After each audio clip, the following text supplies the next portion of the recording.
So even though I have 3 things left to do, which is mount the solar panel, mount the awning and connect the lights, I'm still gonna call this project finished. The solar panels are probably gonna be a video in itself, and maybe connecting the lights and the awning as well. We'll see what happens. But all in all, I am really happy with this roof rack. I think the result is very good.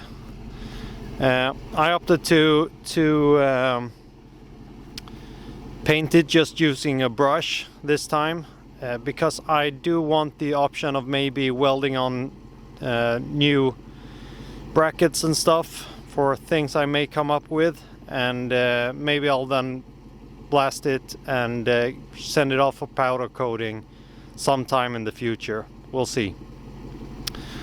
But all in all, really happy. Hope you've enjoyed.